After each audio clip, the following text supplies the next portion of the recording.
up on the screen.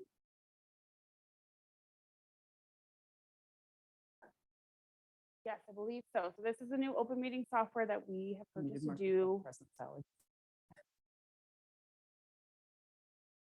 to do the voting. So all the voting will be on here, the motions and the seconds. So we're going to do our first one with the Sheridan Housing Authority meeting tonight, and then we will follow that with the regular meeting and then the SRA. So if you have questions along the way or need help, let me know. Well, and are you gonna kind of walk us through some of the things?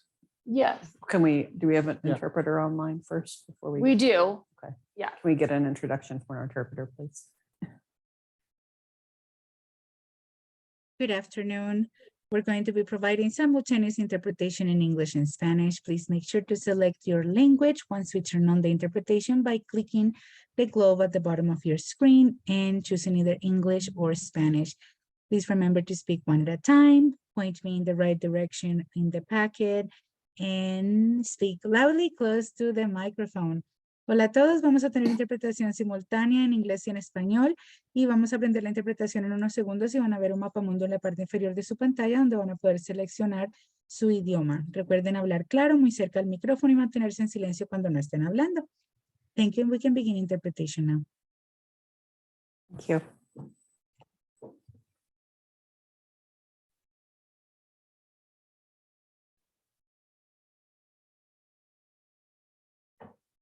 So I'll call this work session of the Sheridan City Council to order at 6:07 p.m. We have all members present besides Councilmember Smith.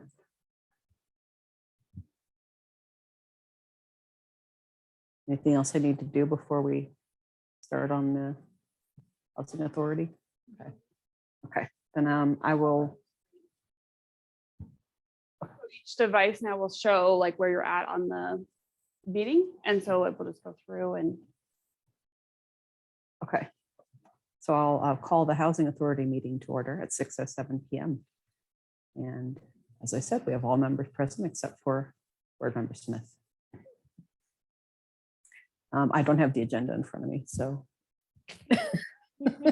that's going to be an issue. I'm going to need to get a printout every time or something, but I mean. Do you want to? Yeah, if you don't mind. I thought there was a way to pull it up on.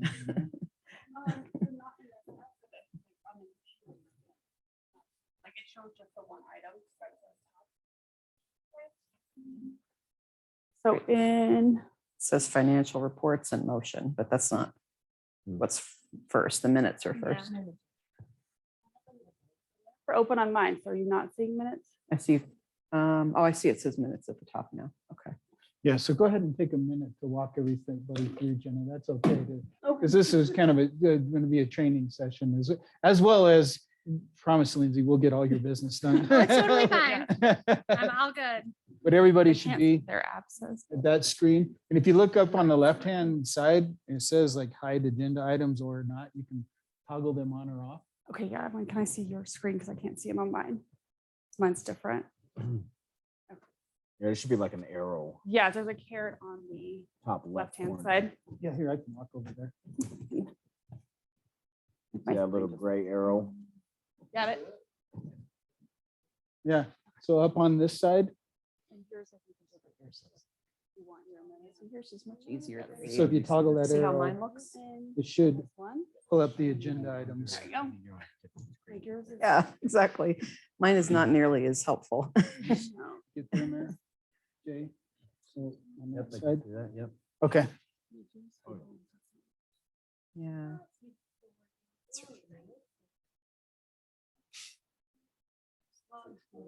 Yeah, that's strange. It's not as useful as theirs. Yeah, I know, there's a lot more to see. Dallas just walks in. Check. Dallas just walks in. Boop, boop, boop, boop. I'm all done. Oh, you can't just click on it. Okay. Just go back to the paper. Make sure. I'll have to bring you like a second device to put up there so you have another screen. Exactly. Yeah. Okay, well, for our first item is the minutes, presentation and approval of the minutes. So to make a motion, it's on your screen. There's an orange button. And then to second it, there is another button there that'll Oh, pop I up. like this. Yeah. And then it shows up on the screen back there. Yes. Oh, Look at that. That's cool. Yeah. I don't. Jay just noticed the background. I just wanna say that. Great. Isn't that awesome? Really neat. Yeah, wow. I don't know how Sally was second on that though. Yeah. Yeah. I Now was it's- clicking that button. Now it's like Jeopardy. That looks great. Okay, a motion made by Board Member Hall and seconded by Board Member Daigle. Any discussion on this motion? Do I need to say that, or are we just gonna go right to voting, because the voting is here now? Oh, I can leave it. That was my fault. I was premature on Okay. that. So yes, I'll leave it Okay, longer once you call for it. anybody have any discussion on the minutes? Okay, let's cast your votes.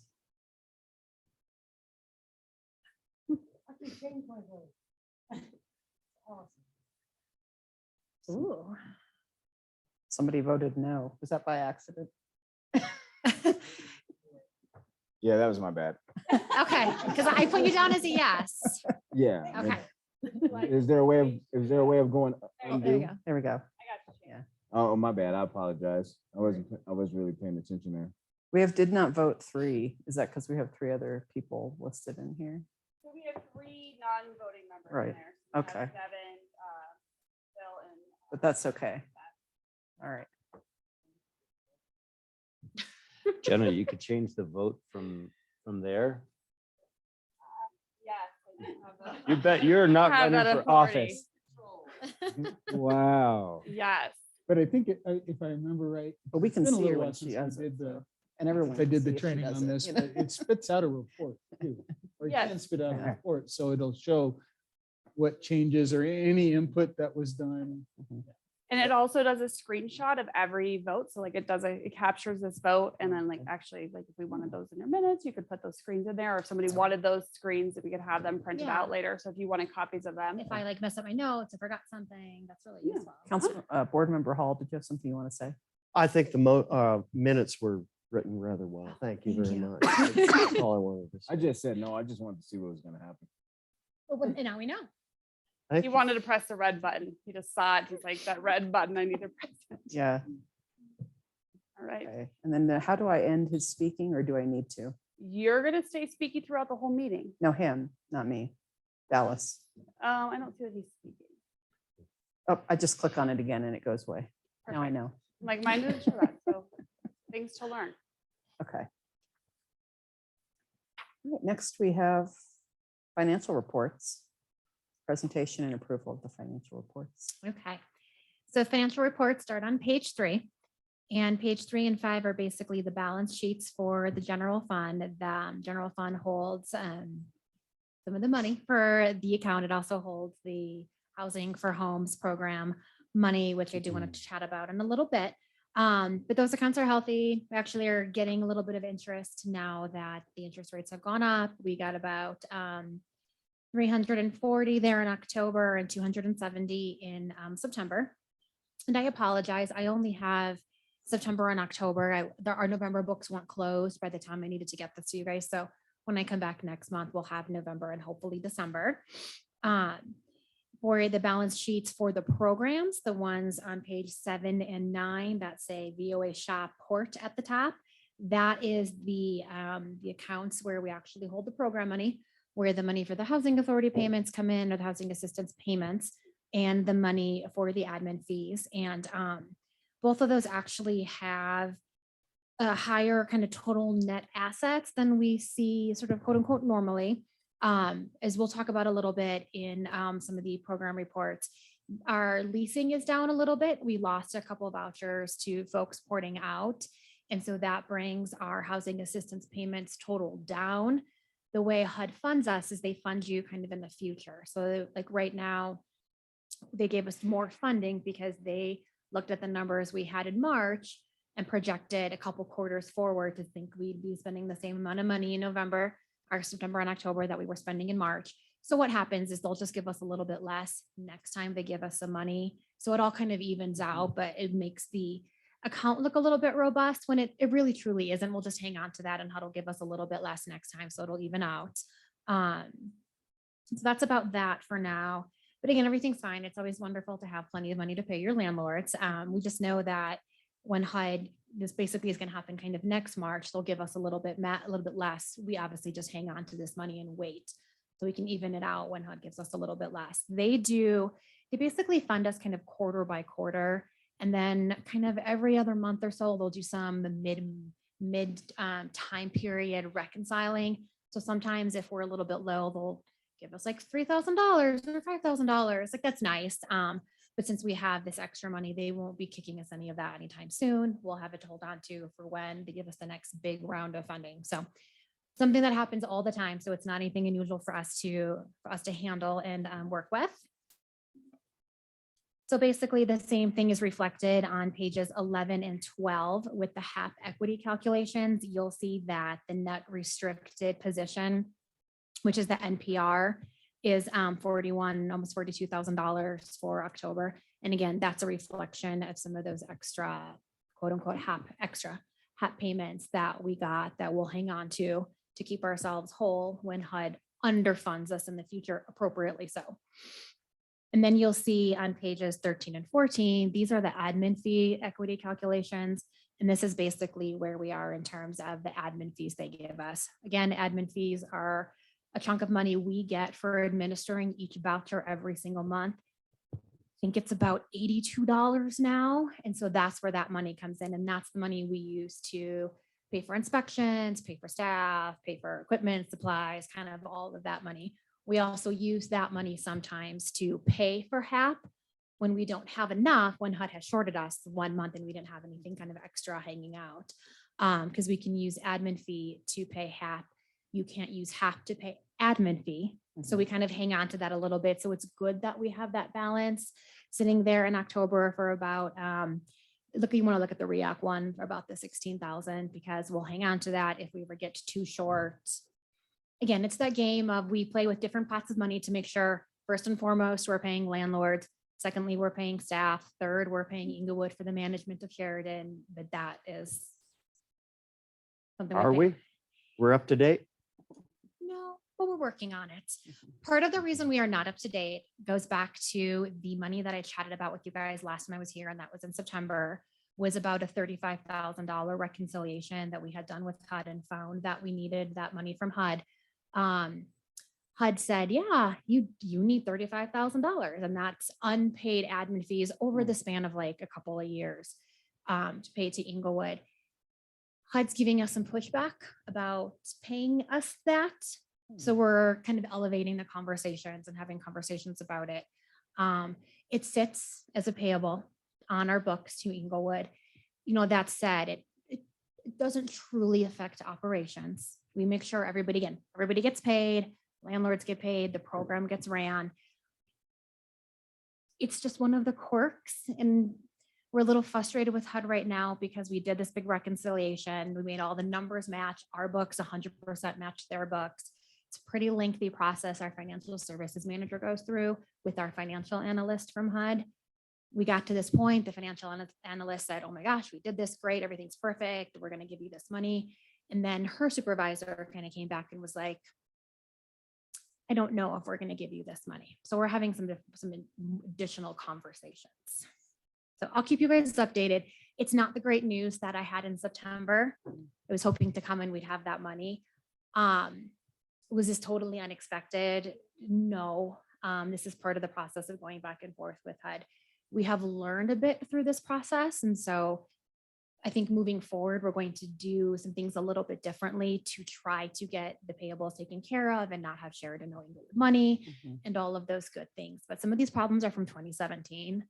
And that's a long time ago, even before I started.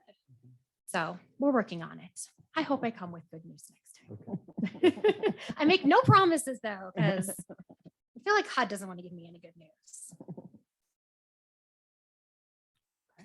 We have a motion on the financial reports.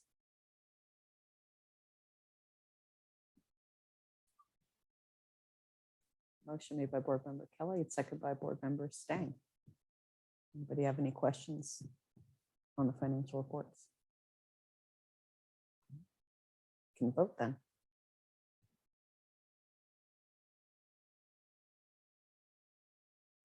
That is approved unanimously. Yeah, you was looking to see if I said no again. I see it. Uh-huh. It really is kind of neat to watch like the voting happen, and they get locked and it pops up with every result. It's Cool. Okay, next we have the program reports. Okay, so program reports basically kind of covers what I talked about. Our total voucher count is down a little bit. We are down as of October to 148. And mostly that is because of people who poured out. Just a quick refresher, once you've had a voucher for 12 months in the jurisdiction, you can go ahead and take that voucher anywhere across the country where there is a housing authority or another housing agency to administer that voucher. So folks leave. What we kind of struggle with is while we have this balance in the Inglewood program, folks poured out in Inglewood, folks poured into Inglewood, we basically have the same number of in and out every single month. We don't see people porting into Sheridan. And that's not surprising. It's a smaller jurisdiction. There's not a ton of apartment complexes and private landlords and available housing. But that trying to kind of, it gives us a big sort of hit when a couple of folks poured out because we're not getting the same in and out. I've talked with my staff about if somebody, because what happens too is you have to port somebody to a certain location. Like I have to send them to Denver to DHA if they want to port out.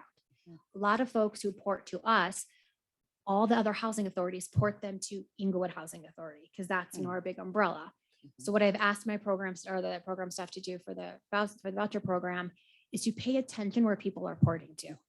If they're truly porting to Sheridan, but the other housing authority put the paperwork down as Inglewood, we can ask them to go back and change the paperwork and port them to Sheridan. Because we can have folks in the Inglewood program living in Sheridan. We can have folks in the Sheridan program living in Inglewood.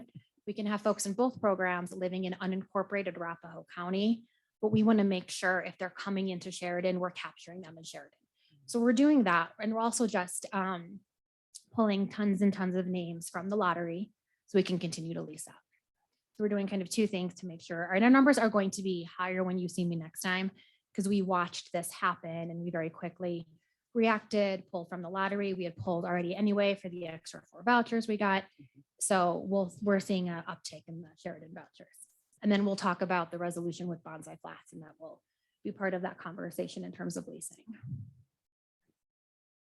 Otherwise that though, we are budget looks good. We have to spend, 95% of either our budget or our voucher authority to be kind of in good standing with HUD. We're at 96% for October and we'll be probably end the year at like 98%. So we're good on that front too. Anyone want to make a motion on the program reports? Motion made by Board Member Whitaker and seconded by Board Member Daigle. Any discussion? And have a vote.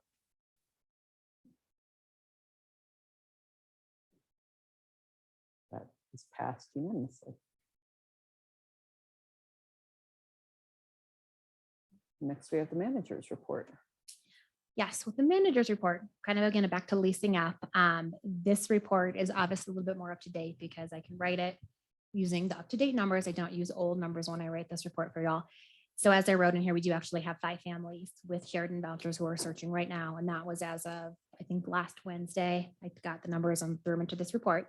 And then we're going to talk a little bit about Bonsai Flats and kind of project basing some of the vouchers. So they'll always be leased up. With our family self-sufficiency program, I talked a little bit about lots of program changes and that we had to submit a new action plan to HUD.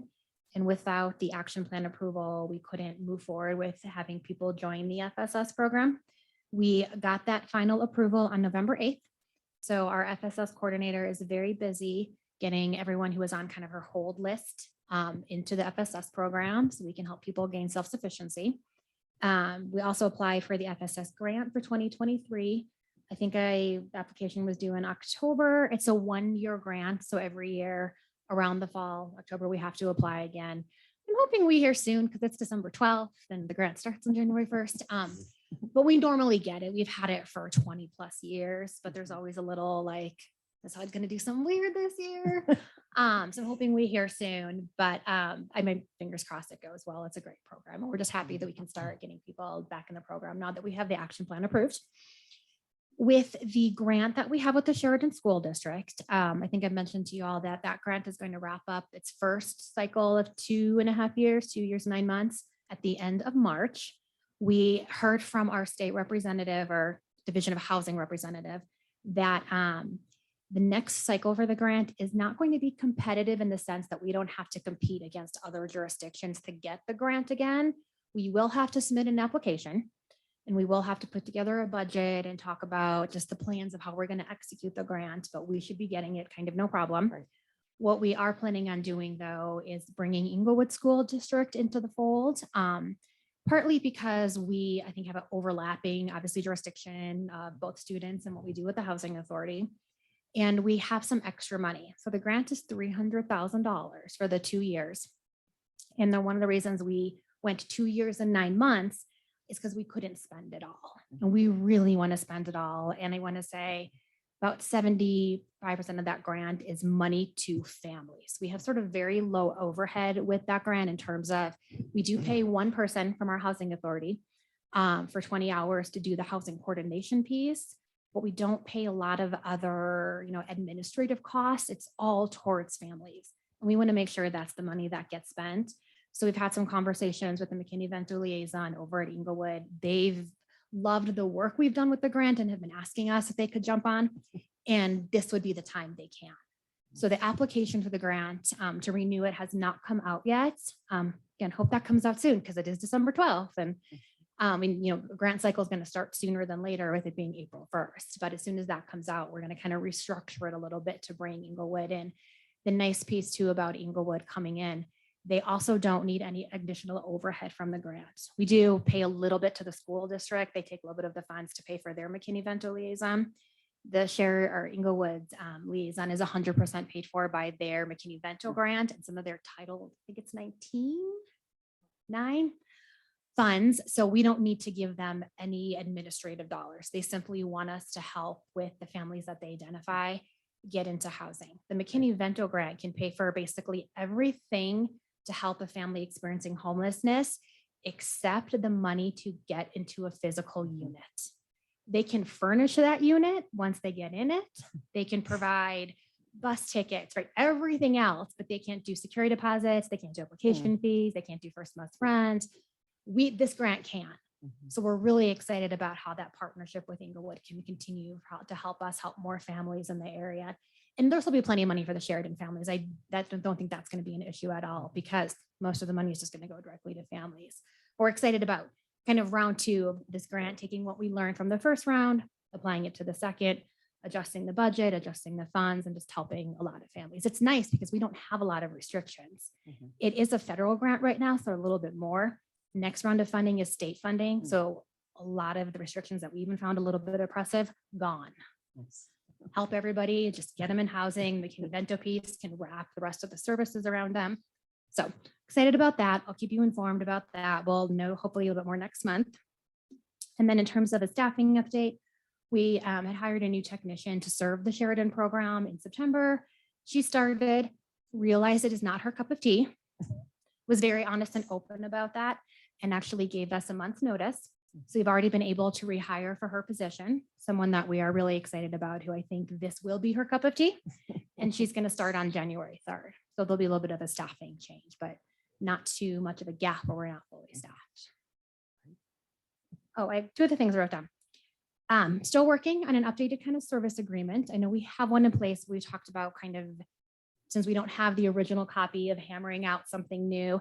I haven't found a great template to use yet. So I'm still kind of looking and tweaking and thinking about what we want to put in there, because I feel like we're starting from scratch because I know what we do, but I don't know what we did and what we promised. So working on that, hoping to have that early next year for you. And then I wanted to ask, did you need money for the Homes for Housing program? What's it called? The Brothers program? I feel like we normally cut a check around this time of the year. Yeah, for the Brothers Redevelopment. Oh, yes. Yeah. Okay. 'Cause I think the total amount is 300,000, right? That's correct. Oh, good, Teresa. We have given 240 at this point. So I wanted to. Yes, yes. So I didn't know if you guys wanted some money, if we needed to get that sooner than next month. Shaking my head. Teresa's, Shaking your head now. Okay. No, sorry, we don't need any right now, but I will let you know when we get down. The requests have been really pretty small that they've been putting in. Sometimes it feels like they do bigger projects and we go through faster, but that's not been happening. So I'll double check again tomorrow when I'm there, but I know when I put the payables request through every time that I haven't felt like we needed to reach out to get more. Okay, perfect. Do you need to, would it be better for you to pay it before the end of the year? Is there anything on your? No, no, Okay. there's nothing for us. It sits, Okay. that money sits in that general fund that we talked about kind of early on. I just wanted to make sure. I like noticed it from last year and I was like, oh, do they need money? No one said anything. Okay, Yeah. I'll wait for you Okay. to tell me then when you need money. Okay, thank you. and so Lindsay, can you tell me the balance again? We have given 300 you- and we've done how much? I think it's 300 and we've given you 240. Okay. So we'll need to think about other sources for that. We knew that that would come at some point. Because we only have like 150 in the account now, something like that. Is that what it was on there? Yeah, there's 159 right Okay. now. Not all of that is Right. unrestricted to be used, but we also, you know, we had this conversation at the Housing Authority and unfortunately, because, you know, I was not here in 2001, I think Dallas was the only one who was here. Where did the rest of the money come from? Like, what is the rest of the money for? Yeah. He said we Well, sold and that was property, kind of right? at the time, it was, yeah, it was kind of sitting there. And we had a need to try and expand on what we were doing with Brothers and it was, Mhm. it made, you know, at the time, we were just going, well, here's this pile of money. Right now, And we we're give like, you 60,000. We're still gonna have like a little, we're gonna have $100,000. We had Yeah. we had a house that we sold. Yeah, and that was for the brothers, the 300,000 for the brothers, right? I can't remember. Can't Been remember, so but I long thought, ago now. Or right, and I know, and obviously some of it's interest, and we know interest Yeah. compounds, but not an extra $100,000. No. I'm not sure. So I mean, Teresa and I can have that conversation, or we can try to have Yeah. some sort of conversation offline and try to figure that out, especially as you guys think about different sources. I don't know if some of that money is ours, if we put deposits in there.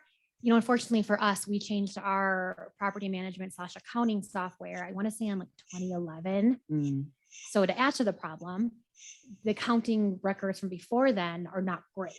mm. So there's all these journal entries made to, you know, put everything in the new system.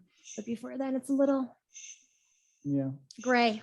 And Teresa, did you have something? So what I'll do is I can come back and go back and see how much we paid Brothers Redevelopment over the years and I'll get a total. I think we had did this once.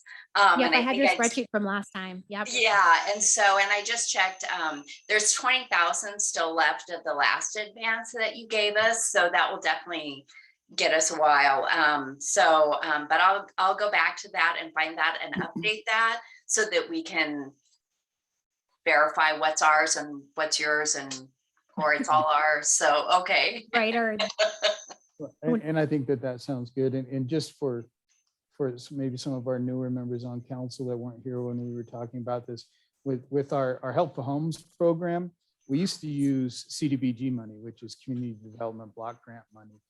And that bucket of money actually has a lot of restrictions that go along with it. As far as income qualifications and things like that, as reporting. to, you know, you have reporting as to what you can do with that money.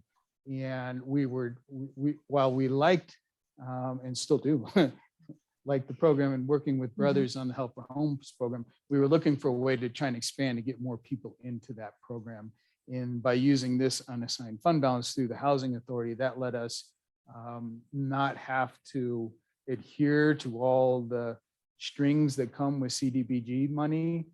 However, we also knew at the time that eventually this was not an endless well of money.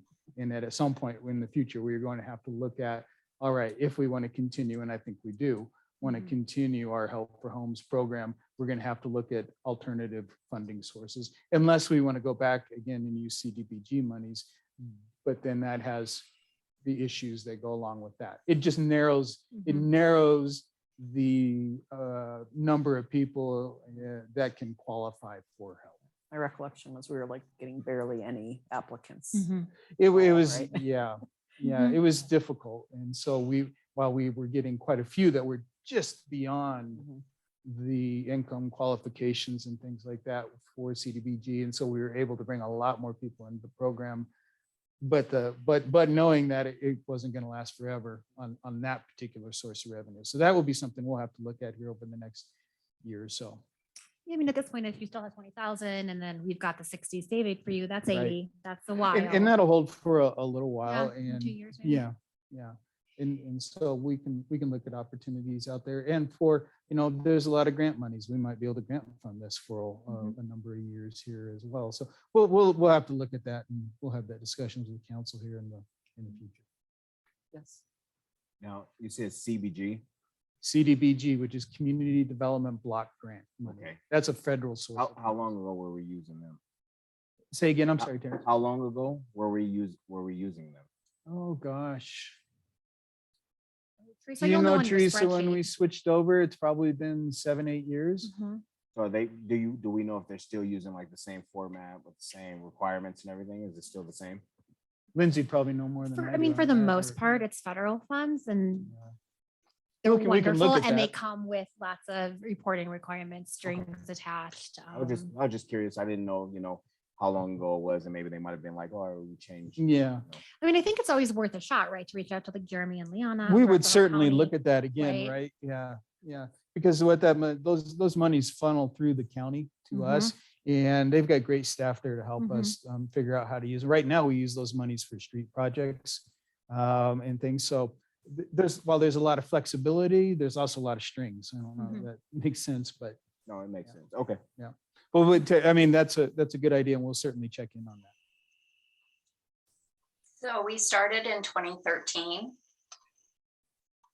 Longer than I thought. Even, Yeah, almost 10 years. yeah.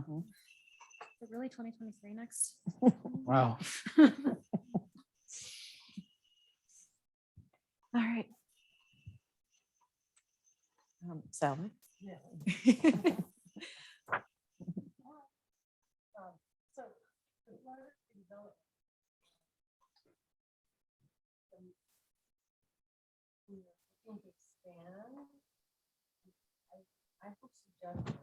Hey, Sally, they can't hear you online. Is that better? Wasn't clicked all the way over. Okay. There you go. Thank you. So the Brothers redevelopment, and to expand, I know that, we've talked about our elderly population and what have you. And one thing that I have been trying since April, Medicaid will help pay elderly folks do upgrades to their homes, whether it's a ramp, whether it's grab bars, whether it's bathroom conversions from tub to shower, and they pay like $14,000. Unfortunately, that doesn't cover a bath remodel, and that isn't more like 20,000. Would we be able to take that money and kind of add to that piece to help for the elderly folks? Because there's lots of people out there like myself that really could use to get like a walk-in shower for my mom because she can no longer get in the bathtub Yeah, and And- there's potential for that. and just don't have that extra $9,000 Sure. laying around. Sure, there's potential for that. And what anybody who wants to do that would want to do is sit down with one of the folks from Brothers and kind of look at how they structure a project out, and they can say, all right, we can pay for X, Y, and Z improvements from this bucket of money. We can pay for these improvements from this bucket of money, because sometimes they don't exactly overlap, but they're very good about trying to figure out, okay, what's the best way? What's your project? What do you need done? And what's the best way to fund it? They're very good at doing that. Right. So, so could we use the funds to? Potentially, yes. So what they would do is if there was anything, we have a set of criteria what they can use it for. And if it kind of qualifies for that, what they do is they go through an application process with Yeah, I the know. city, right?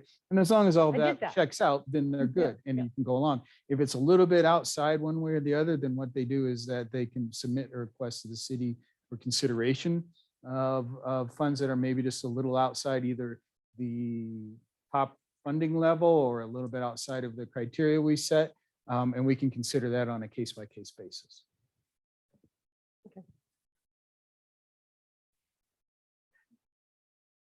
Does anyone want to make a motion on the manager's report?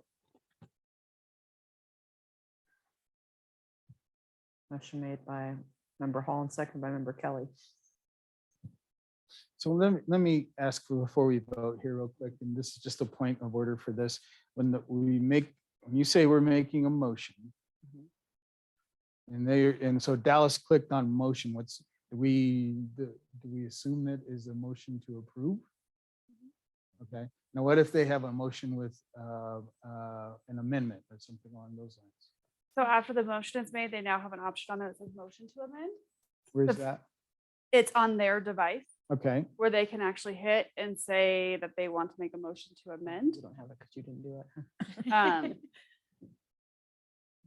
There's another button like after the Okay. motion is made that they can do that, and then we can go in and actually live edit and put whatever wording you want in there, and then they can vote on the motion to amend. okay. So the person that makes the motion is the only one that's able to amend it? I don't see it. Because I don't see it. I don't see it. So under just the regular rules, anybody can Right, make a motion to amend a motion. It just takes a separate vote. right. Mhm. I got that. But Right. on our thing, I don't, On there, it might not, yeah.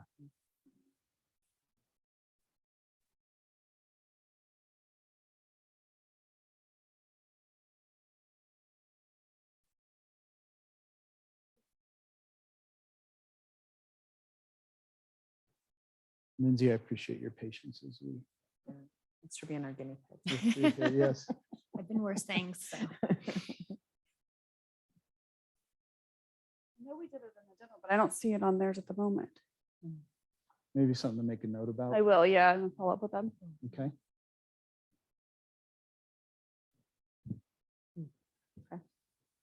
Any further discussion? Can we? I don't really know what to say now. Like, I don't know what words to use. Let's vote. Yeah, there you go. Let's vote. Vote now. Vote often.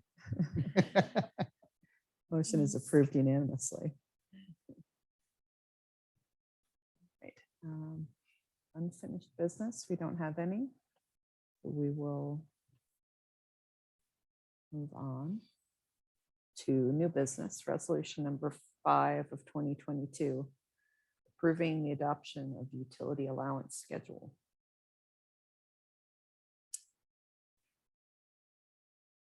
Got a motion from Board Member Hall and second from Board Member Stang. Please feel free to tell us a little about this. I will. So this Okay. is basically one of our housekeeping things that we do every year. As part of the Section 8 program, the participants get a utility allowance.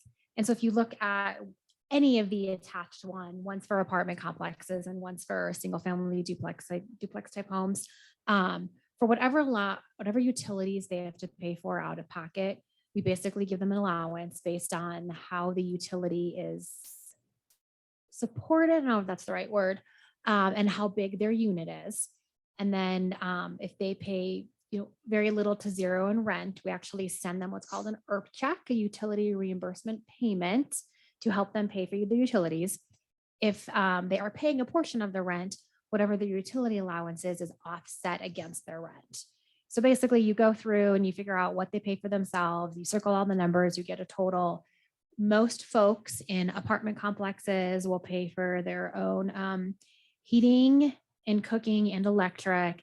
They normally won't pay water, sewer, trash. But then they'd get like the other electric fees, the other gas charges that they're paying gas. For a lot of folks, it ends up being anywhere from like $80 to $100. We have mostly 1 and 2 bedrooms. That money then is just offset against their rent. Their portion of rent was supposed to be $320. The utility allowance is $100. their portion of rent becomes 220. So that in theory, they're saving that extra 100 to pay directly to Excel or whomever they pay for utilities. We update this every year. We use the allowances that are actually published by DOH, because DOH uses NELROD, which is a housing authority consulting group that does this kind of work. They gather all the data to figure out what's the correct number to provide people. We'll sometimes get a lot of pushback on this because someone will say, yeah, but my Excel is actually $80. Well, for the size of your unit and what you pay, like you just get that. These are just big averages that people get, but they are averages for the metro area. So it is using data from our folks. And we just update it every year to make sure people get the correct utility allowance. In looking at this, kind of over, everything went up by like a few bucks. So folks in 2023 will get higher utility allowances. And we do this every single year. Just a housekeeping piece of things that I need you guys to approve so we can give people the higher utility allowances as of 1/1. Questions? Okay, let's vote, please. There, put please after that one. What do you think? Is that good? Let's keep trying different things. All right, that passed unanimously. The next item is resolution number 6 of 2022, approval of project-based housing choice vouchers to Bonsai Flats. I have a motion by Member Kelly and seconded by Member Whitaker. This is something we've been talking about. I know you guys know about Bonsai Flats. I know you've met with the folks from Medici Consulting about the project, the low income housing tax credit project in Sheridan. One of the things they have asked us to do, us as Sheridan Housing Authority, is to project base 5 vouchers to supplement their 3-bedroom units. So to project based vouchers, to take 5 vouchers from our normal voucher count of vouchers on the street and basically give them to Bonsai for a set of time. We have not had time conversations yet. I'm thinking probably 10 years for the first go round of this. They then use those housing vouchers to supplement the rent for the folks who live in those 3 bedrooms. So the qualifications are very similar. They're exactly the same as they are for the housing choice voucher program. The folks just will only get the voucher if they live in that 3-bedroom unit at Bonsai Flats. It is part of their financing structure to make the 3-bedroom units work for them to keep the building as affordable as possible and to be able to offer 3-bedroom units. Probably don't have to tell you, 3-bedroom units are a hot commodity. So we want the additional 5 because it is going to make an impact for our Sheridan families. And I actually see this being a great partnership, possibly with the grant program, once the building is built and everything is said and done, because that would be a way to help some of those families get into a voucher by not going through the normal kind of lottery process. We have had lots of conversations about it, and Medici is to the point where they need us to commit. And I said, I don't feel comfortable committing till the board approves it. So this is what I'm bringing to you. Some of the details aren't 100% hammered out yet. We think it's going to be 5 vouchers. At this point, I know we can do 5 vouchers. That's not going to hurt the program or impact our budget or do anything negative.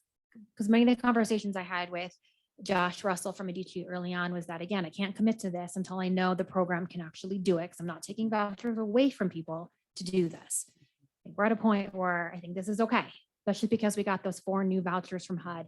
You can basically use all those plus one other one to make this work. But again, I don't want to move forward with this. And we're at the point where we have to make a decision for Medici to be able to close their financing and to move kind of all of this forward. We'll tell you it's a lot of paperwork with HUD for 5 project-based vouchers, but we want to do it. That said, you all need to decide if that's what you want to do with the program, because this is in theory your program. I run it, but you'd make all the decisions. So. Discussion. What are the downsides? The downsides are that these vouchers stay for 10 years at Bonsai Flats.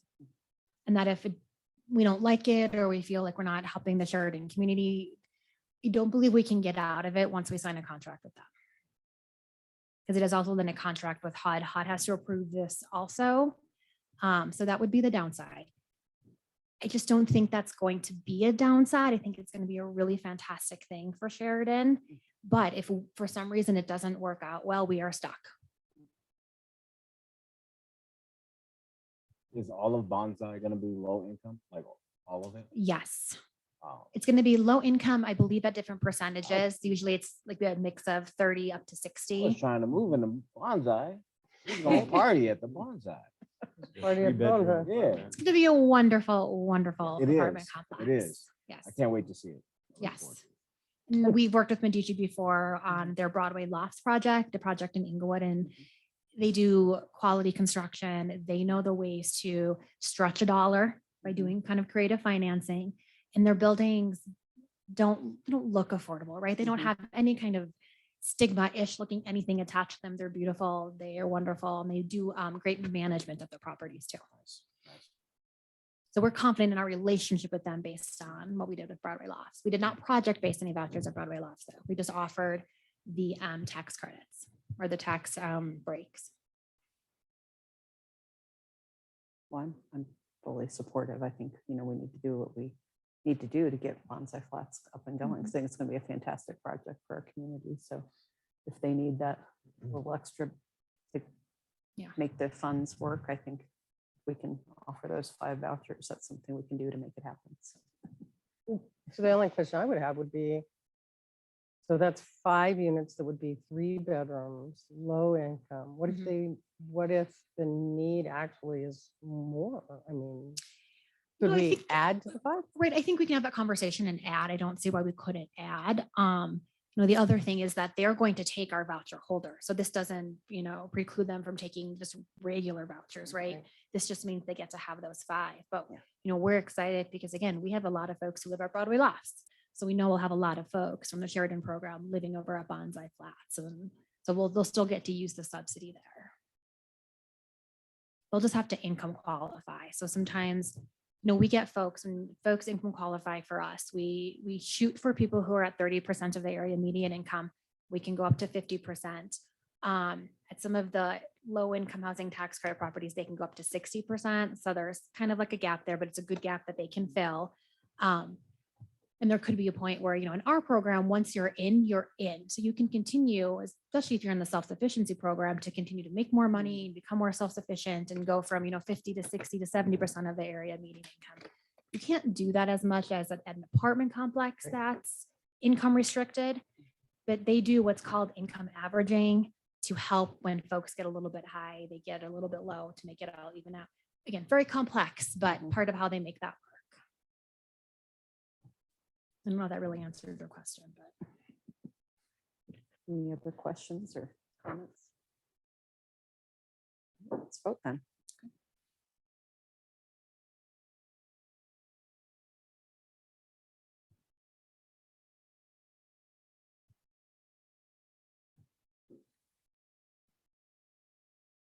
And the motion is approved unanimously. Teresa, go ahead. So I updated, I'm sorry, I'm gonna switch back a second. I updated that Brothers redevelopment spreadsheet through current. So we have been advanced 290,000. We have spent the 269, so that leaves the 20,333.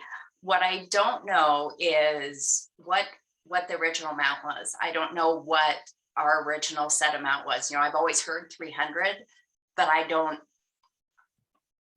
know that answer as far as what is ours, or how we want to spend it. So I don't know if I helped or just made it more confusing. So that's what I know. I don't remember either tree off the top of my head. I can see if I can search through things, I've on been the looking at computer some and of see our if I old can find something. audits. Yeah, I think now that we know that it started in 2013, I'm going to pull that audit and see if that. we gives should us have any- something on there. right? Yeah. Okay. Okay, great. Thank you, Teresa. All right, thanks. Anybody have anything else for the Housing Authority meeting? No, thank you. Then we'll adjourn at 6:54 p.m. And I know I talk a lot, but that wasn't all me. No, that was us mostly. Do we do a motion to adjourn? No. Was I supposed to get kicked out of the whole meeting? So to go into the next meeting, we have to close this meeting. and then Right, you'll but I have to- didn't close the work session. All I did was adjourn. the No, I housing just authority. closed the, our agenda for that one. And we're still in work session, Yes. but it says sign in. Yes, and I'm ending this one. Or I'm just ending this meeting.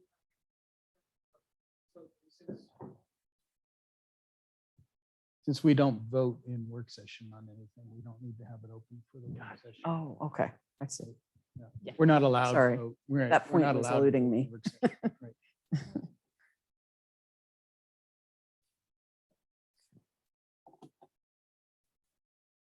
Yes, that's.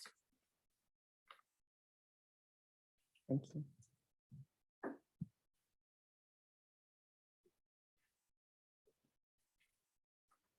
All right, so what questions people have about the meeting program so far? I think it saves a lot of time. Yeah, I like it does. Less talking. I Yes. like talking. I like talking. Do I need to announce the motion in the second, or do I not need to announce it because it's up on the board? That is entirely up to you. And as a board, what you guys would like. Okay, I'll keep doing that just in case it's not clear. Yeah. And who sets the current speaker? Or is that automatic?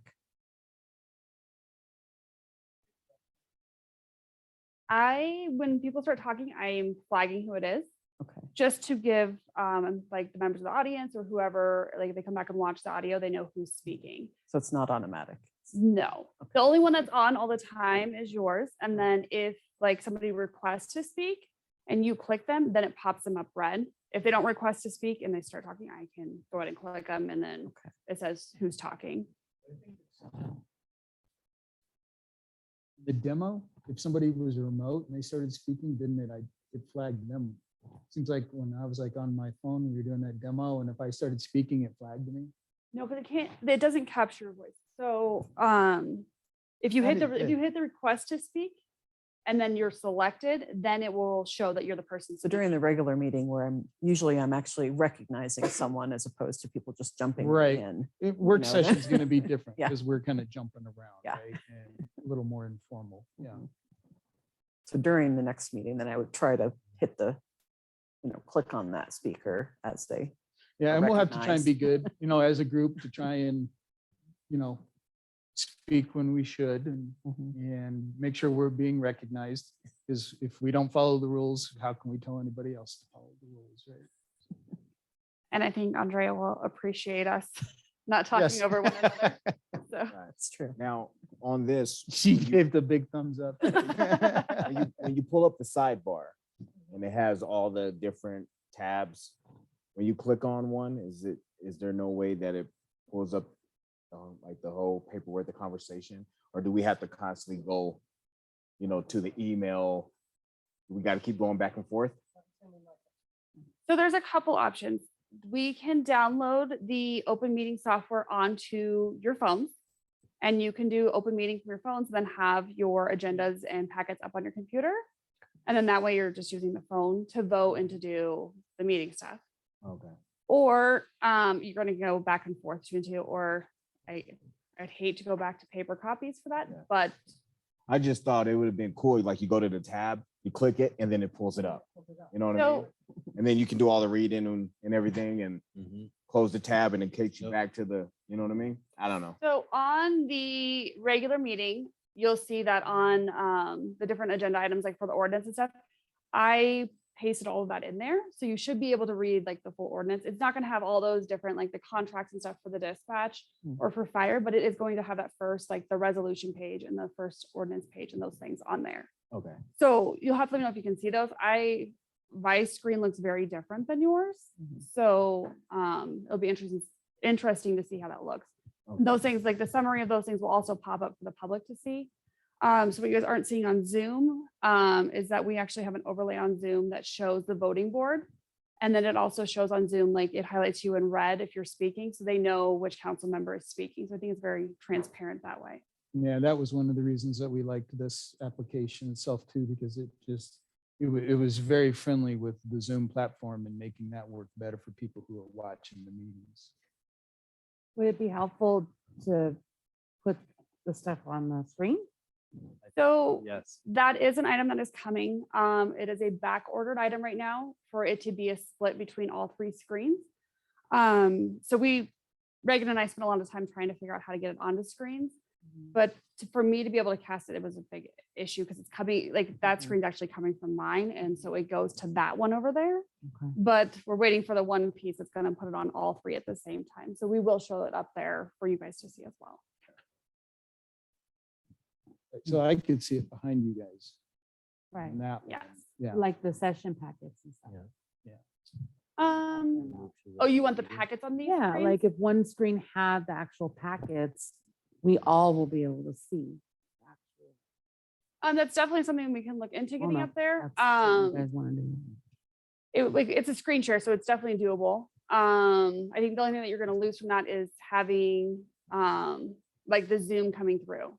Because those are the screens that are showing like when Teresa pops in, or if you have public comment that's on Zoom. Oh, we wouldn't be able to do like one like that and then have that one be like the one where people pop up. So these 2 are connected as one like monitor. But we can look at having that as an option. I can bring it up with our audio video people and see if we can have those screens separate from one another. But right now they're working in sync and they're mirroring one of Reagan's computers over here. So, but I'll make a note of that. Yeah, we're going to be, it's going to be a learning process as we kind of go through and see what works for us. I don't mind using my phone and just my phone's at 19% right now. Right? I don't know if it's gonna last another hour. I was gonna ask you what Now you- charger do you need? I can see if we have iPhone. an iPhone? No, we can charge them up there now, right? Yes, we do have those. So you can plug it in. there. Charger with me. Yeah, yeah. So next time, maybe what we can do is have some charging cords. I can look So at what that. we'll do is I maybe have some forgot charging cords up here we Zoom. can just use. So Totally safe. you guys don't have to worry about remembering to bring that kind Yeah. of stuff. We feel ready enough to move into the regular meeting. All right. So, Okay, so we'll adjourn the work session, 7:02 PM. And we will start our regular meeting. Let's see. Can we get another introduction from our interpreter, please? All right, so you gotta stop translation.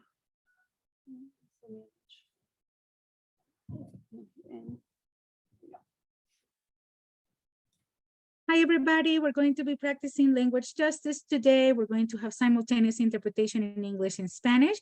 When we turn on the interpretation, you're going to see a world map at the bottom of your screen or 3 little dots or where it says more if you're on your phone or tablet.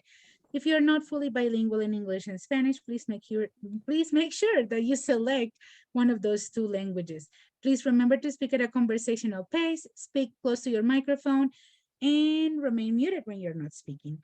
Hola a todos, vamos a estar practicando la justicia del lenguaje y vamos a tener interpretación simultánea en inglés y en español. Y en unos segundos, cuando aprendamos la interpretación, van a ver un mapamundo en la parte inferior de su pantalla, donde van a poder seleccionar inglés o español. Si son totalmente bilingües en esos 2 idiomas, no tienen que seleccionar ninguno, pero si no, por favor, seleccionenlo. Acuérdese de mantenerse en silencio, de hablar un paso conversacional y de hablar muy cerca a su micrófono cuando sea su turno de hablar. And thank you. We can begin interpretation now. Thank you. We have roll call.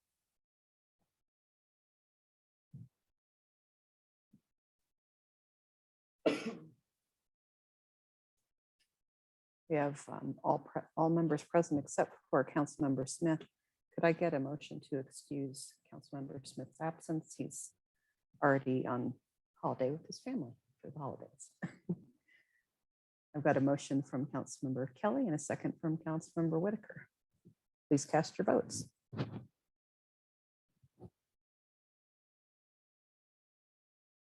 Motion is approved unanimously.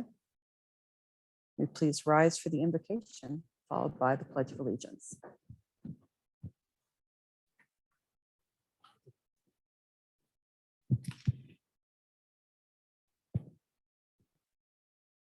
Love came, held safely within a gentle womb, all the truth, majesty, and creativity of a living God, poured into a tiny heart, making a quiet entrance in a dark and uninviting shack. Just one star shone anew as a handful of people were brought, led by angelic voices and open hearts. A young mother, a faith-filled father, men of wisdom who searched for truth, and a group of humble herdsmen. They came to bow before a new life and acknowledge that the rescuer had arrived, that the word of God had come alive, and that the extraordinary transformation of heaven and earth had begun. In a world where worry, not peace, prevails, stir up that good news again. This Christmas, make it real in our hearts. Never have we needed your joy and peace more than now. Thank you for the gift of Jesus, our Emmanuel, the Word made flesh. Forgive us for forgetting that your love never changes, never fades, and that you never abandon the purpose for which you came, to save us from our sinful condition and to give us life eternal, the joy of relationship with a holy God. Your birth and your death sealed your promise to us forever. Amen. Pledge allegiance to the flag of the United States of America and to the republic for which it stands, one nation, under God, indivisible, with liberty and justice for all.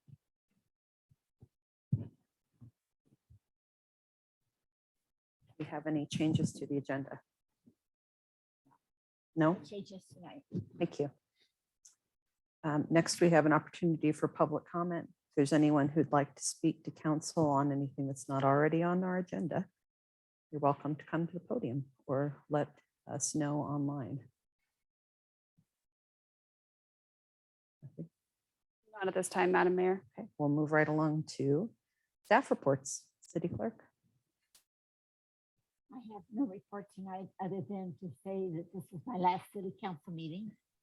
So I just wanted to let you know how much I've enjoyed working with all of you, and I'm going to leave you in very good hands as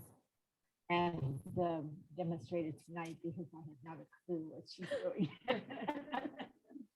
Thank you very much for being so supportive over the years, and Thank you, I've Arlen. really enjoyed working.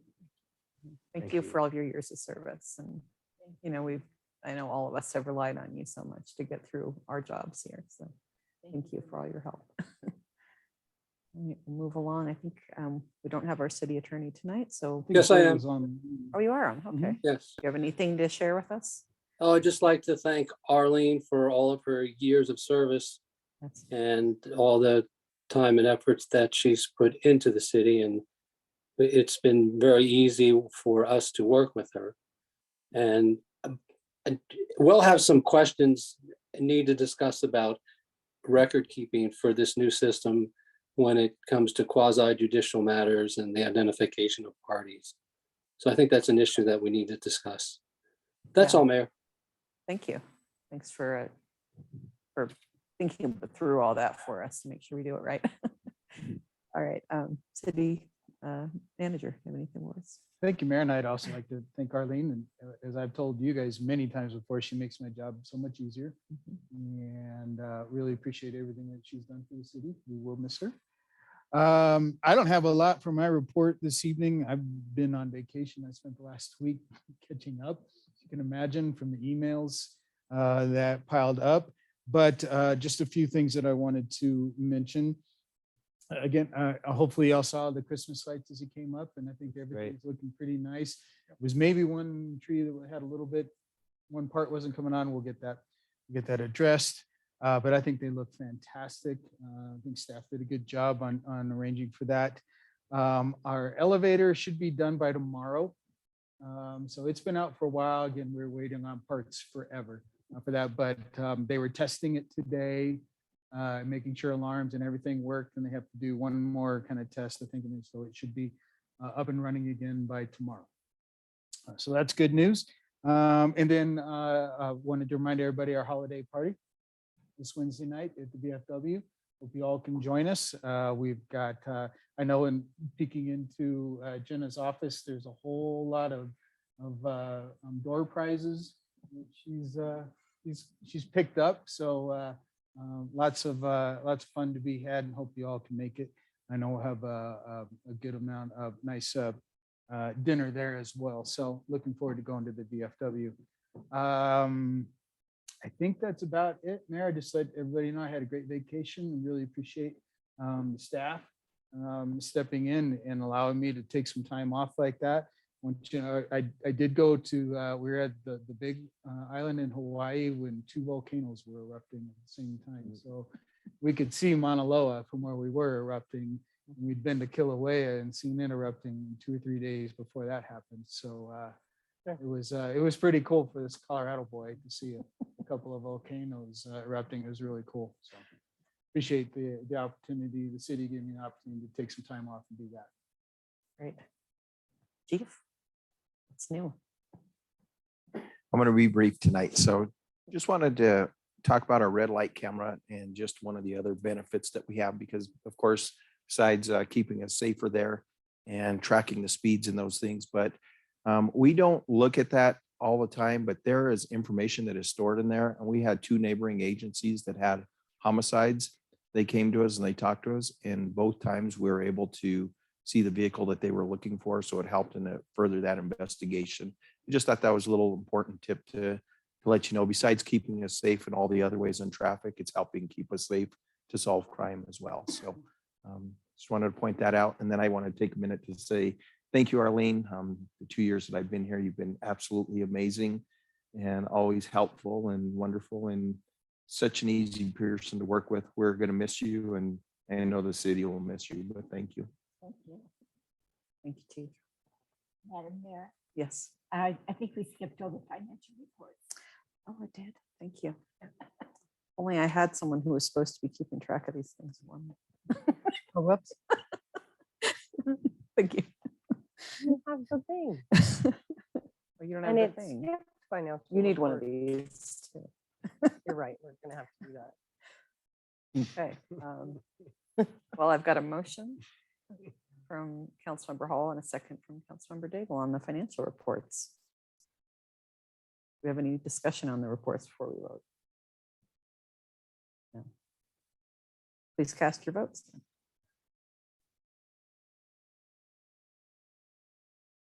Motion is approved unanimously. Real quick, Arlene, are we gonna party? Seriously. Yes. Are we gonna party? Let me know when you retire. We're gonna go to Lucy Sky. And we're gonna go to Chick-fil-A. That's not like Chick-fil-A. Please mark your calendars for January 6th Okay. Okay. and like All day? all day. Sure, we'll do all day. Yes. It's Arlene's party, so yeah, whatever Arlene wants to do. All right, that's what I'm talking about. Okay. Next tonight, we have the minutes of the regular city council meeting of November 14th, 2022. Motion made by Councilmember Stang. Seconded by Councilmember Hall. Any discussion on the minutes? Please cast your votes. Oh, hold on. Yes, I you think have. they were well written. Oh, good. I'm glad. How'd you feel that way? I gotta say something. Please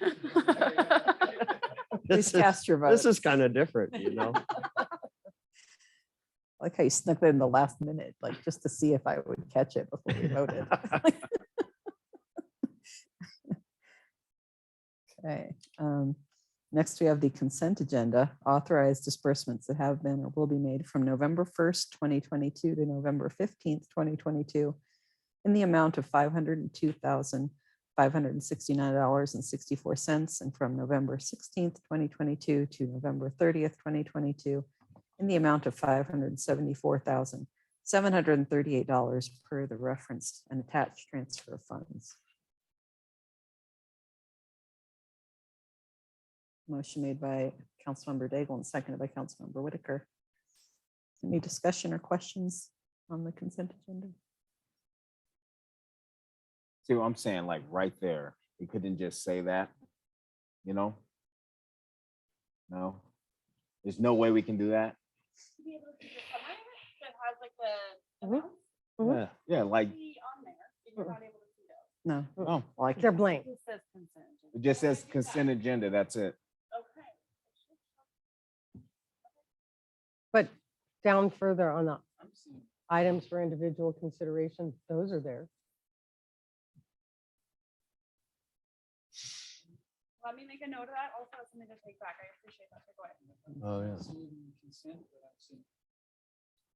Yeah, all I see is consent agenda, Mhm. but everything that the mayor just spoke, if it was right there, Be nice. that'd be sweet.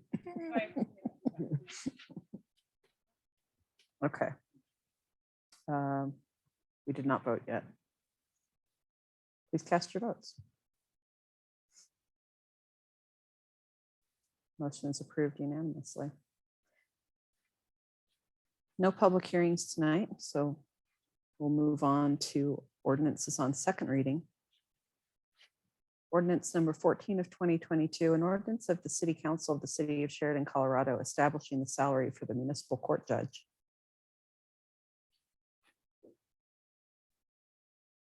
Now I see it. Yeah. I don't. You don't see see that? Okay. Right there. But Format of the consent agenda on that item. Like, They have to that's go in not- order, So I'll work on that one. So Be I cool. I appreciate can't that. see anything. and so there, that's there. but I'll that- find out why you and can't then see as much. Madam Mayor. Yeah, See if we can make it where you can see more. okay.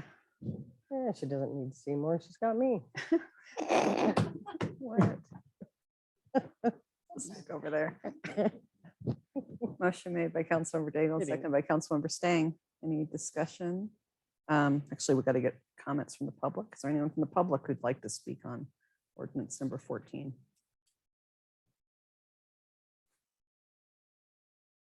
No. Don't see anybody? Not this time. Nobody Madam here. Mayor. Okay, anyone from council who'd like to speak on this ordinance? Okay, please cast your votes.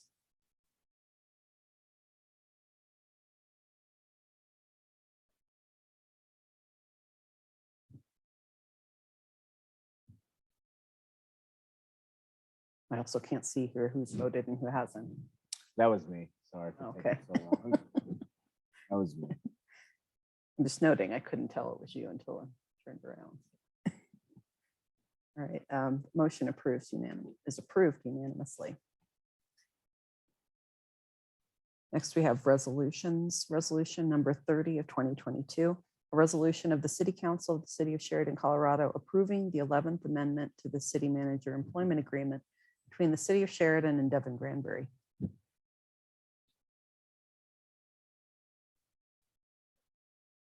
Motion made by Councilmember Daigle and seconded by Councilmember Stang.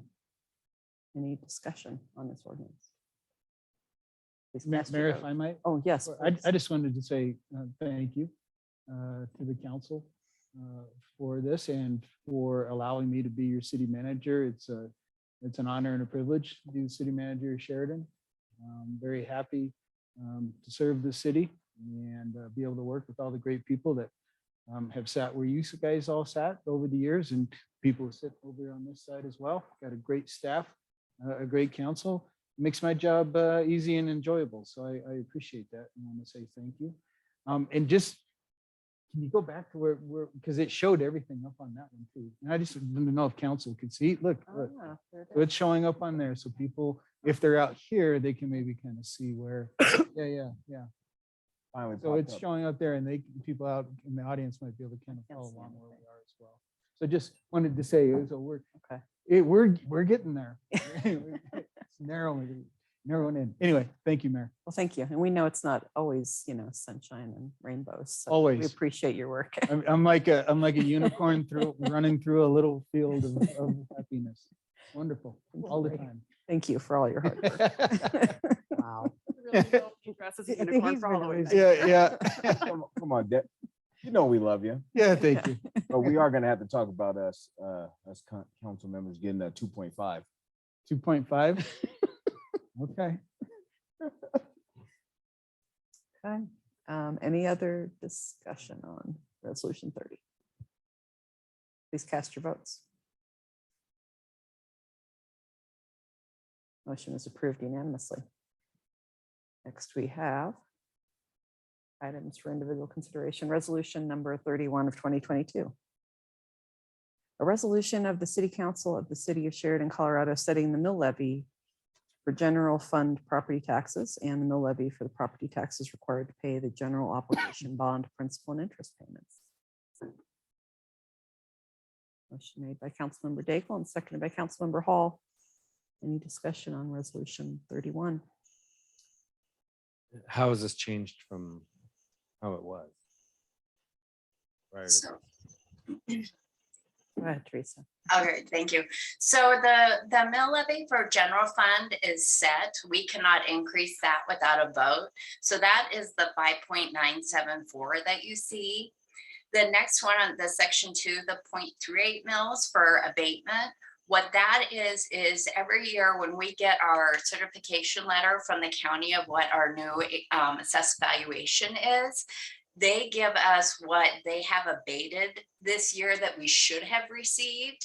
And so that allows us to go back and assess that so that we can make ourselves whole. So that's what that 0.38 is. So that fluctuates every year. That's just making us whole for what we thought we were going to get this year. And then the property tax mill levy under section 4, the 12.795, we assess what we need each year to pay the bonds for the next year. The 12.795, it's been in that range pretty much for, it's been that way for several years, which we had verbally committed to the voters that we would keep that under 20. I think the first year that we assessed it, it was at 18. Because the assessed valuation keeps going up, we are able to kind of keep going down. And I know that the mayor had brought up during budgeting, you know, what happens in 2029, like when we start getting our revenues back from, excuse me, the SRA and things like that. And so I am working on that to bring that back to you at some time so that you can see how that will affect the mill levy going forward. So as far as consistency, this is very consistent with what it has been in the past. Just for an idea, if you look back on the financials up above, what that means is that brings in about $1 million, a little over $1 million of revenue to the general fund, and then a little over $2 million in the debt service fund. Not sure I answered your question, but I did talk a long time. So did that answer your question? Yeah. Okay. Does anybody else have any questions? See any more questions? All right, Please thank cast- you. Thank you, Teresa. Please cast your votes. Motion is approved unanimously. Next, we have resolution number 32 of 2022. A resolution of the City Council of the City of Sheridan approving an intergovernmental agreement between the City of Sheridan and the Board of County Commissioners of the County of Arapahoe regarding dispatch services. Motion made by Councilmember Whitaker and seconded by Councilmember Daigle. You want to give us any background on the dispatch service? No? Okay. I wasn't sure if you had any prepared comments or not, so just wanted to give you a chance. Yeah, dispatch services, it's kind of, it's one of those where it is what it is, as far as we've got some fairly heavy fixed costs that go into that. And it is a service that a municipality of our size really couldn't afford to do on our own for ourselves. So we are, we're a little bit at the mercy of the authority on this, but I think for the most part, they do a pretty good job of considering our financial situation and the other members of the authority in trying to work with those folks to try and keep costs down as much as they can. I know recently they've been shaking loose a little bit of money to help out with some other capital costs that can hopefully kind of offset some of these expenses as well. But yeah, it's a cost of doing business that we would not be able to do on our own. Anybody have any? Oh, go ahead, Jay. Are we changing our dispatch from Denver to Arapahoe County? No, it's always been through Arapahoe County. Oh, Yeah, we have we've been with them, oh gosh, ever since I can remember. I think that, well, Sheridan did do its own dispatch, but it was probably 20 years ago, maybe. Mm-hmm. Not that quite that long, long ago. 15 years ago, maybe. 16, maybe. Yeah. Kind of where the chief's office is now used to be our dispatch center. Yeah. And yeah, I don't know how, I mean, it had to be staffed 24/7. And that's one of the hardest things. There's several things that go into making a dispatch service quite difficult and expensive to run. Primarily, it's you have to staff it 24/7, 365 days a year, and then have backup on top of that for people. And then the technology increase or improvements in trying to keep up with all of that is incredibly expensive. The operating software systems are substantial that go into that. They change and upgrade almost about, I'd say, about every 5 years. They're putting in a whole brand new legacy system that's extremely expensive. And trying to do that on our own would be prohibitive. So, you know, most municipalities, unless they're fairly large, are members of an authority to be able to help share those overhead costs and those capital costs that can be shared across jurisdictions to make it more affordable for everybody. The staffing problem was, yeah, the Just keeping people hired. keeping people here. They'd come in, get trained, and we're gone. Mhm. And even Arapahoe County is struggling to Yeah. attract the dispatchers. So it would even been more difficult today than it was 15 years ago.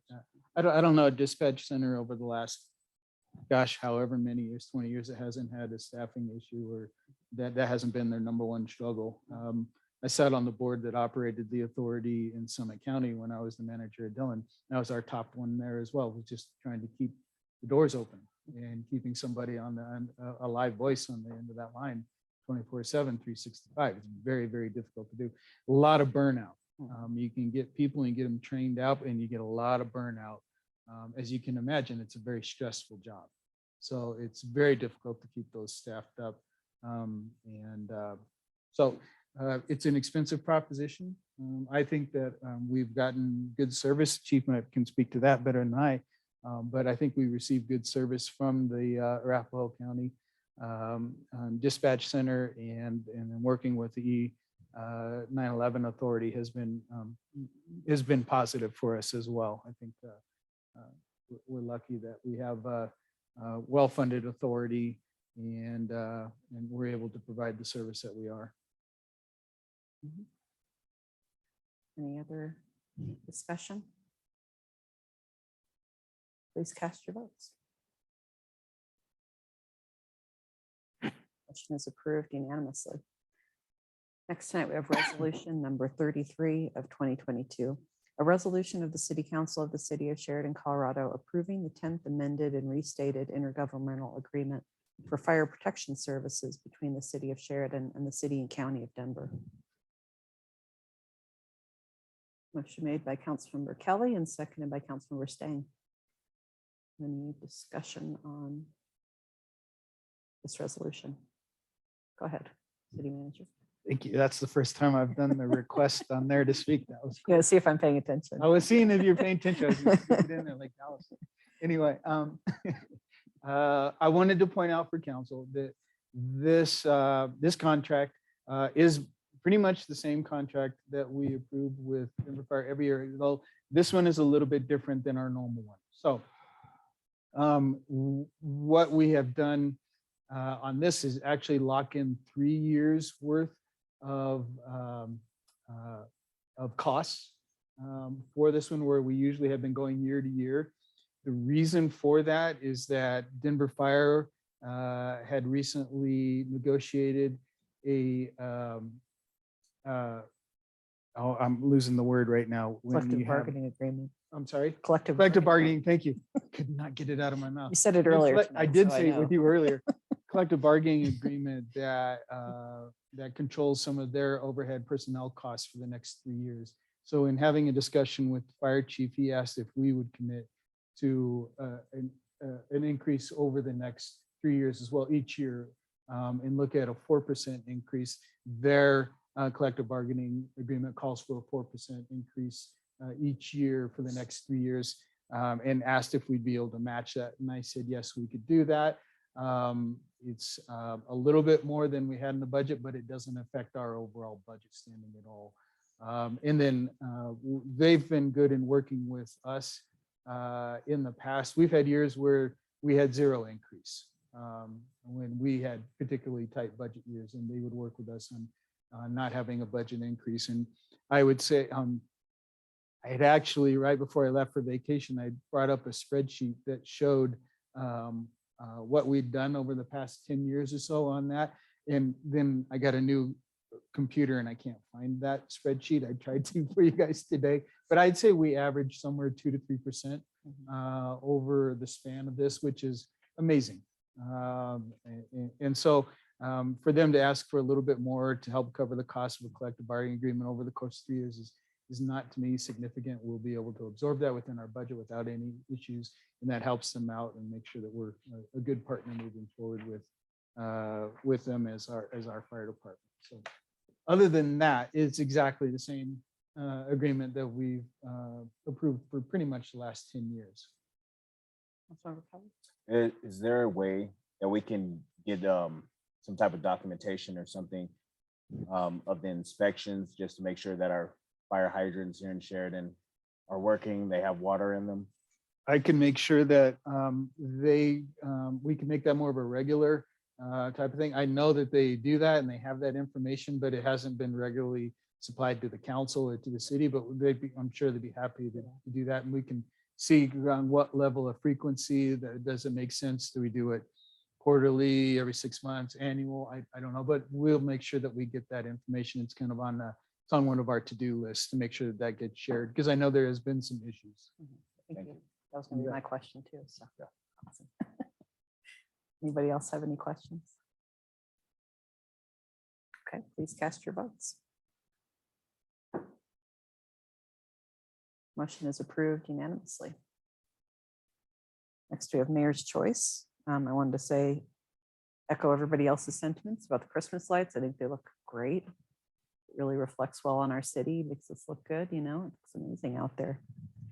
I wanted to thank Jenna and Reagan for all your work getting us set up tonight. It sounds like we have a few little things to iron out, but I mean, it's going pretty smoothly. We're getting through. So thank you. Thanks for getting us all set up.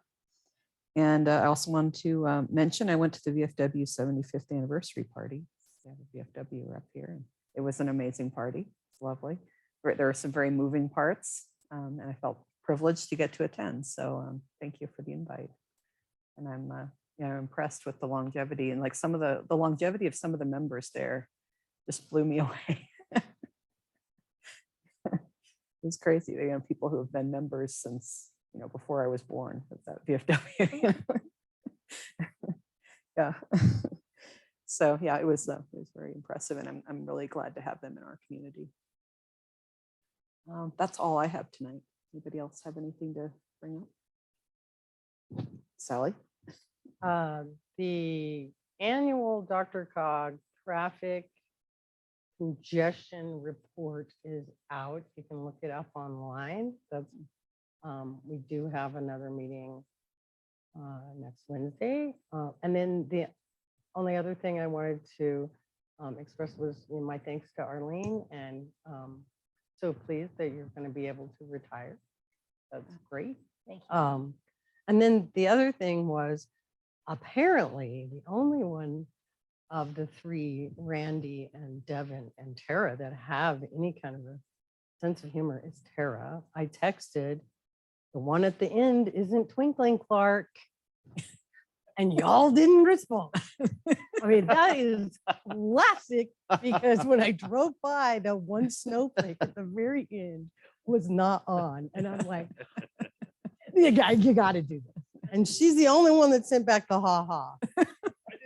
I didn't get a Didn't text. get it? What? I didn't get a text at all. I didn't. No, No. it was Randy and It was and just Devin. Randy, because I didn't want to make a meeting of it. So I sent it to Randy and to It could be Tara very and to- controversial, really. yeah, I did- That's good. and to Devin. And it was That's like, good. They there could have been 100 answers, right? I mean, you could have said, well, thanks for bringing that up, right? Yeah, could have taken it seriously, but no, it was no response. I know. I But, was you like, dang. Wow. But they are beautiful. And Yeah. I'm very pleased. Now, if we can just get River Point over there, folks, to let us hang at least a banner that says, happy holidays on the lights that we have banner posts for. That would be I cool. don't think the banners are, I drove through on Friday night, I want to say, and the Oh. banner, now the wreaths are I up. saw reads. It's yeah. got wreaths up, but I haven't seen the banners yet. They were a little worried that those were going to be a tight item as whether they would make it in time or not, 'cause they had to order them. So I have not seen those yet. Yeah. So as of Friday, they could be up now. I don't know, because last time I was there was Friday. Chief, the police department, everything's good? Don't need a robot? We're good. Okay. You have one? I'm just saying. I can't wait. When does the drone come in? Do we know? It's been working. I can hear it. No, we don't have one yet. So. Not yet? Yeah. And somebody else, some I'll other. let you company know is as soon as flying we over get here. it. Somebody else is flying a drone around then. Yeah. Dallas, Oh, yeah. Go ahead. What do you have? I just want to, the council chambers look great. Yeah. I really like it, Yes. the way everything looks. This looks good. I like it. I'm concerned if there's ever an emergency, there's one exit, right? Oh, out of here? Yeah. That has me concerned, but Okay. We'll kind of look at that. My hops. Oh. Just gonna climb right But over. Haven't thank seen you my for that. hops. And I'll say on behalf of staff, thank you. And also that our public works crew did a lot of this work too. But yeah, contractors did quite a bit, but like the public works guys did the refinish on the dais and on this as well. So, I mean, look at the front, it used to be all cracked and warped and everything. It looks fantastic. So they did a lot of that work and refinished the doors, all the main doors there. Most of the furniture, I think they did the refinishing on. The contractors now did the wall though, and other things like that. And then the speakers and the TVs, of course, like that. We had the carpet cleaned, and I think really the only thing left will be the lights. Those are done. That's done? Yes. Oh, they did get in and do them? You- Okay, I couldn't see. Hear the buzzing anymore. Yeah, you can. I still hear it. That's not the lights. This is Desiree sitting next to you going. I also wanted to say thank you, Arlene, for everything. Oh, thank you so It's- much. Yeah, it's been a good time. Yeah, I'll make it quick. The clock. Like, not this, I don't know about this. The one on clock, the I'm talking about outside. the one outside. I'm gonna keep bringing that up until we do something about it. It's on our list, I promise. Okay. I saw I went and took the family down to Zoo Lights Mhm. over the weekend, I think it was, and right on, what is it, Logan? That's right on the west side of the zoo and the park. Is that, no, it's not Logan. It's Downing? Josephine? yeah, York. York. York. Is it York Josephine, that's one of on those. the the west side. Mhm. At York and, oh 23rd. gosh. It's right kind of by like where the tennis courts and stuff are. Yeah, I there. think that's Anyway, 23rd. There's an apartment building that has a clock, very similar to kind of like ours, and it's up there and it changes color. And it does it's really cool. So I made a note, I'll have staff call them up and see it. Because like, obviously the people that did our clock and serviced our clock and that there's nobody that fixes it. So it's gonna have to be a whole new kind of thing. But if you're ever down there at night and driving around on there, look and see if you can see it. I'll try and find the address if you want to go see it. It looks really cool. I think do it's seasonal 23rd in light. York. Nice. It might have been, I can't remember exactly the cross street, but like it faces east, like towards the zoo or towards York there. And yeah, it's really sharp looking. DeLorean, telling you. Looks very much like ours. Yeah, the Telling you, DeLorean. DeLorean on the lawn Yeah. and a wire. All right. Anybody else have anything to share tonight or to ask? No. No. Okay. Another opportunity for public comment then, if there's anyone in the audience or online who'd like to speak to council tonight. Not at this time, Madam Mayor. Thank you. Then we will adjourn this meeting at 7:39 PM and we will go into our Sheridan Redevelopment Authority meeting.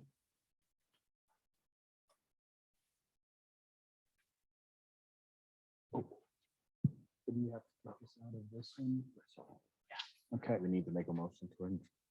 No, Okay. just waiting. There we go.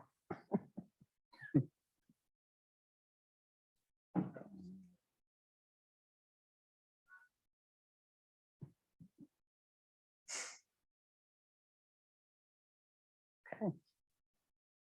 I'll call to order the Sheridan Redevelopment Agency meeting for December 12th, 2022. The time is 7:40 PM.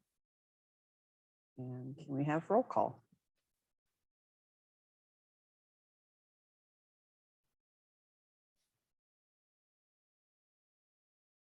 Thank you. We've got everyone present still except for Board Member Smith.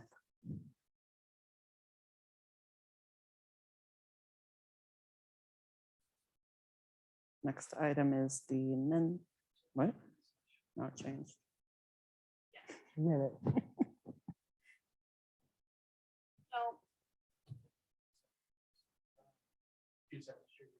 Yeah. Turn on the public display. Thank you. Is it minutes or financial reports? Because mine says roll call at the top. Mine says minutes. Minutes and financial. We have a motion on the minutes from our last meeting that I don't know the date of. October 24th, 2022. October 24th, 2022. October 24th, 2022. I will work to get that fixed, Madam Mayor. I apologize if it's not showing on your screen. I make a motion if I could. Oh, it's frozen.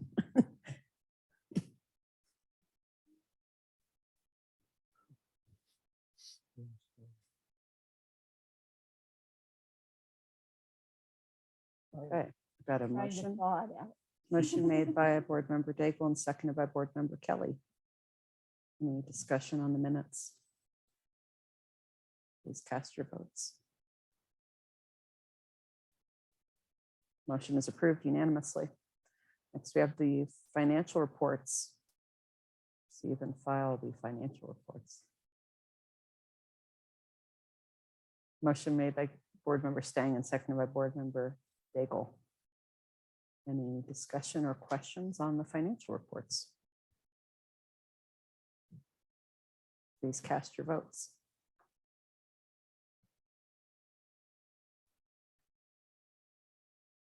We have the approval of disbursements.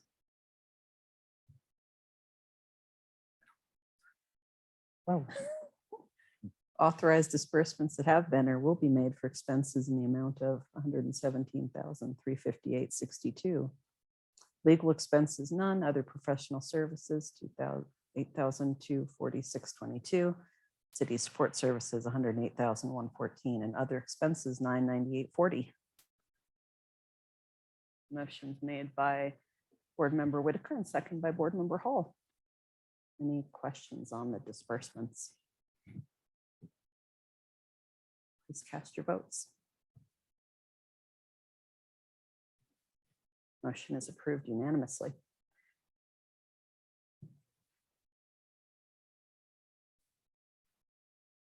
Okay, and we have no new business. So I think we'll just hear about our Pinnacle report for this month. All right, good evening. So looking at the Pinnacle report, so everything on here is kind of what happened through October, because it was early enough in November that it was like your normal report that you would get in November. So as far as the new retailers, kind of a little slow going there. Hopefully that will kind of just continue on once we get into the spring. Pledged revenues, as you can see, man, those are still really, really strong. So like to always see that the year to date is 9.55% higher. As far as continuing compliance, we did file the third quarter report that was due by November 15th. This is not on your report, and since we won't have another report until the end of January, I'm just gonna tell you this in the meeting is two things that have happened. In November, we always, when we do the SRA transfers every month to the trustee, November is the month that we reimburse the city for the base amount. And it's that 359, 959, trying to do that from memory. We did meet that. It's just kind of fun because when I first started, it would take us like 7 months to make that up. And now, you know, we make that up like this. And so that's always great fun to be able to reimburse that all in November. Then in December, we do have our reporting where we do the calculation that does the set aside. So we basically set aside the first quarter of payments for next year. And then what is left then goes for the B bond payments. And we also at that time reimburse the city their PIF revenue that we get. So the PIF revenue that was wired to the city was a little over $1 million. And so just over half of that will then go to the capital program for streets. As far as the B bond payment, it was a little over 4 million that was made in B bond payments. I haven't did the financials. We're working on those right now for next month. That is higher than when I originally asked you to amend the budget. So I'm a little concerned when it all gets said and done that I'm going to need another budget amendment, but we will come back to you. So that's a good problem to have more money so that you can spend more money. That's a really good problem to have. So just kind of wanted to tell you that because I'm not going to be able to report back to you again until the end of January. So those are all really great, awesome things that the SRE is doing. So, and then let's see, I'm looking at my report. I think that is it, and I'm happy to answer any questions. Thank you. Anybody have questions for Teresa? No. Okay, then we'll adjourn the meeting at 7:46 p.m. Thank you all. Thank you. Good night. Night.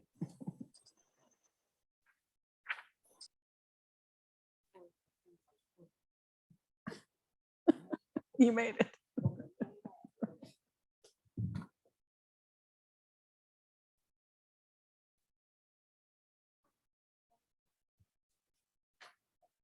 Where is that salary going to be?